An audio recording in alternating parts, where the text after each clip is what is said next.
Hey guys, welcome to the Liberal Hive Mind, a channel solely focused on exposing the abundant hypocrisy of the left. Are times a-changing? Lord, I hope so. Although we certainly won't take it for granted, expecting that it'll remain this way forever, but there certainly has been an advancement in terms of the general respect for free speech and online platforms. Not too long ago, the adpocalypse happened. PewDiePie said a bad word while live streaming, and it set off a chain of events that forever changed the online media landscape forever, pretty much. But slowly but surely over the last couple of years, we went from total adpocalypse, the world is ending, advertisers will never come back to online media, to slowly but surely kinda getting back to a place of normalcy where a lot of these big tech giants started to reform their terms of service and frankly started to do the right thing. Mark Zuckerberg's Meta, or Facebook, seems to be going through an identity crisis right now on that particular issue. Elon Musk bought Twitter, now known as X, and even on YouTube, a lot of the policies have changed for the better, and the trust and safety teams themselves over the last 5 years, I'll tell you from a personal experience, it's gotten a whole lot better. When I first started this YouTube channel, I used to have to wait 2 to 3 days and sometimes a week before I could even post a video, before it would be greenlit for me to actually release to the public. Nowadays, everything's green and I have less issues in general. Knock on wood, I don't want to have any issues. To be honest, I don't even want to reminisce or talk about the things that this channel has been through. The 2021-2022 era was obviously crazy, and we were close to losing everything, but over time, it's gotten better. And you know what? When things get better, you gotta give credit where credit is due. The YouTube team has become more fair over the years. They don't just give in to the leftist pitchfork-carrying mob like they used to. They're not capitulating anymore, and even advertisers seem to have developed at least a little bit more thick skin beyond being actually directly implicated in something, which obviously brings up major PR concerns for them, and the reactions tend to be exaggerated and a little bit extreme. But the point is, things have gotten better, YouTube is learning, and it's leading to situations like this, where salty leftoids get together collectively to try to cancel their opponents, try to cancel the counterculture forces that currently exist on the platform, and in response, YouTube issues a public statement essentially telling them to pound sand, take a hike. Oh, it's just a beautiful thing to slowly watch this cancel culture era hopefully come to an end. And of course, I'm saying that with the hopes that Kamala Harris and Tim Walz won't take over, because we know their history with manipulating social media algorithms, or at least greatly influencing the manipulation of these algorithms, and we know their stances on free speech.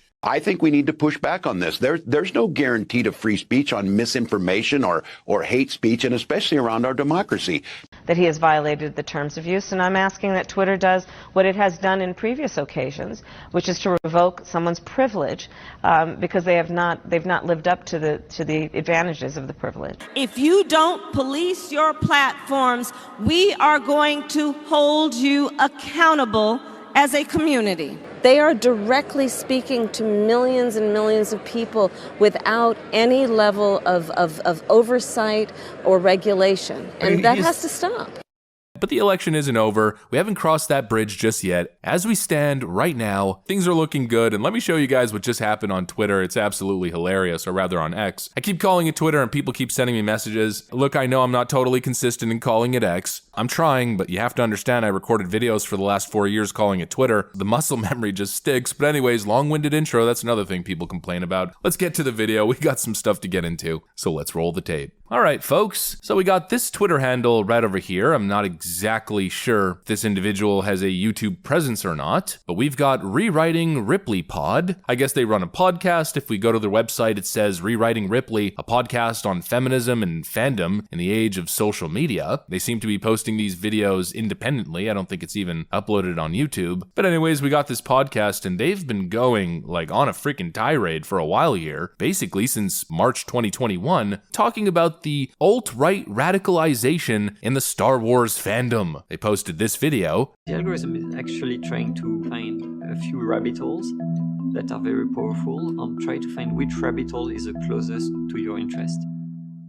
For me, once I started diving hard into some of these people's YouTube videos, and you kind of get hooked. Maybe they'll stop pushing this feminist agenda that has driven Star Wars into the ground. We are going to talk more about Disney and their feminist agenda. She has some weird resentment towards the male fans of this franchise. All-conquering female figure now is occluding this great myth of the hero. Rey had randomly been amazing at everything. She was the ultimate Mary Sue. We didn't acknowledge the presence of the ultimate Mary Sue. Daisy Ridley, she got harassed but she did something about gun control, so. Last week, author and writer Chuck Wendig was fired. James Gunn fired from Guardians of the Galaxy Volume 3. This is awesome. Documented history of dozens of anti-white tweets. They're claiming that this was some sort of anti-white genocide. I'm Dr. Jordan D. Peterson, and you're watching Ethan Van Sciver. Brings me to Rose. Don't even get me started. Didn't even have the decency to fucking die. She better die in the coma because she is a dumbass.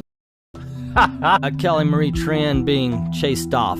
Or, she wasn't chased off, she chose. Essentially, Space Anita Sarkeesian. Nobody wants her on Earth, nobody wants her in outer space. And 5 years later, when Bannon wound up at Breitbart, he resolved to try and attract those people over to Breitbart because he thought they could be radicalized in a kind of populist nationalist way. He follows this idea of the Breitbart doctrine, which is that if you want to change politics, you first have to change culture, because politics flows from culture. It's not just about Star Wars anymore. It's about all the pop culture that's being invaded.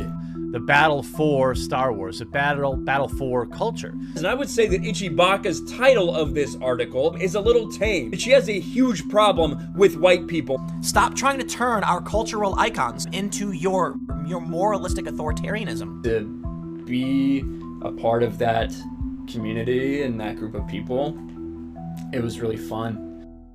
Apparently having issues with a feminist agenda, totally co-opting your favorite franchises and series, apparently that makes you alt-right now. But anyways, they keep posting these videos, these mashups of mostly nerdrotic, Ryan Kinnell, and Geeks and Gamers, with captions essentially calling for the same thing every time. Quote, a handful of YouTubers have jeopardized the safety of our community. Okay, that's an interesting claim. Can you please prove that? The creatives we love for too long. The Star Wars fandom demands action. Okay, so I guess now these people represent the collective Star Wars fandom. They represent a monolithic view on all Star Wars fans. That's an interesting view. But continuing on, they team at Team YouTube and say demonetized Nerdrotic, Ryan Kinnell / RK Outpost, and Geeks and Gamers. Quote, hate should not be a career path. Here's another tweet, a bunch of thumbnails from a lot of people you're probably aware of, including the quartering. This will not surprise many in the fandom, but here's another data point. Yes, the same YouTubers who incited harassment against Kelly Marie Tran. How can you say this stuff without proof? That's why I'm so confused. And Moses Ingram are also connected to harassment against Rings of Powercast, a network analysis of 1,000 tweets find. And so basically you have a group of butthurt leftists here who are really angry that a group of Star Wars fans have a different view than they do. They don't like the show and they think it's essentially an Operation Mockingbird style propaganda campaign that's completely co-opted and taken over their favorite franchises. They have that opinion, and so they're calling for those individuals to be demonetized, or essentially calling for their entire livelihoods to be stripped from them, because apparently that's the right thing to do in a free society. Now that, of course, is a backwards view, and I'm not really going to get too much into detail on that, but I guess the question is, what's YouTube think? Well, at one point, YouTube actually responded, and they wrote, at Rewriting Ripley, we definitely want our community to help flag inappropriate content to ensure YouTube is a safe place for everyone. If you come across something that violates YouTube policies, you can report it by following these steps. Rewriting Ripley then says, thank you, relevant videos and channels have been reported. We hope you make the right decision. YouTube then responds, we really appreciate you taking the time to keep our community safe, and we'll do our best to take action quickly and fairly. Real emphasis on the word fairly. I think Rewriting Ripley might have a different interpretation of the word, because now YouTube has released their decision. You obviously know exactly where I'm going with this. Let me just pull it up here. YouTube writes, thanks for reaching out. We just heard back and confirmed that this content is not violative and will remain up. We totally understand that you may not agree with this decision, but we reviewed this video very carefully against our policies. Womp womp womp. Little cancel culture campaign totally stopped dead in its tracks. It's a beautiful thing to see. They told them to pack up their bags and find the nearest hilly landscape, cause it's time to take a freaking hike. Ah, don't you just love justice? You know, I was gonna go on in a monologue about free speech and the importance of free speech and yada yada yada, but we've heard it a million times. I don't want to engage my critical analysis and academic brain. I literally just want to cheer and rejoice in this beautiful moment. I mean, seriously, what a beautiful moment. And of course, in moments like these, apologies, we gotta see the follow-up now, don't we? Obviously, Rewriting Ripley isn't just gonna accept YouTube's decision as fair. They already made it very clear in their initial response that they hoped YouTube came to the right decision. In their view, there's only one right decision, and that's demonetize all people who think differently than I do. Rewriting Ripley responds, at Team YouTube, this is an admission that you have not reviewed our concerns, proven by saying this video when there are 10 plus videos in question. However, thank you for confirming your inability to take safety seriously. You and your advertisers will be hearing more from us soon. Yes, I'm sure they will. I'm sure you guys will continue to do this. In fact, you're probably going to come after my channel because I made this video, but I think it's really time to take the L. Stop with the fascism hidden under the guise of protecting people. Nobody is in danger because the Quartering or Nerdrotic or Geeks and Gamers or Ryan Kinnell made a video criticizing a TV show. People are entitled to their opinions. People are entitled to disagree with a lot of the ideals of feminism, or especially third wave feminism. You might not like it, it might offend you, but people are entitled to those viewpoints. And in these cases, it's not even necessarily that people disagree with feminism, it's just they don't want it in their content. They don't want complete ideological takeover of their favorite TV franchises. They just want to watch a good story. Just take the freaking L and move on, but obviously that's not gonna happen. No, the pitchfork leftist woke mob is gonna go after the advertisers now. It's also unbelievable. I mean, don't you people have better things to do? You know, if you're this jealous of other people's success in the pop culture space, maybe it would be smarter and a more effective use of your time to, I don't know, try to compete in the space, work on trying to generate income rather than trying to strip someone else's income because you're jealous that they make more money than you or are more successful than you are in terms of their engagement numbers. But no, of course not. Anyways, I just want to finish off with this final response they wrote. Additionally, I would like to point out at Team YouTube that nobody in Star Wars fandom has requested select videos to be removed. Simply that a handful of YouTube channels should be demonetized. No, don't just remove one of their videos. That's not what we're asking. That's extreme. No, strip their entire channel from making a single penny. This is so insane. The lack of clarity in your response to address our real concern is appalling. No, it's not. And actually, their response is very clear. They carefully reviewed the videos against their policies and came to the conclusion that they don't violate their guidelines. The videos will remain up and the channels are fine. There you go, and that's a leftist organization. You know, Google, YouTube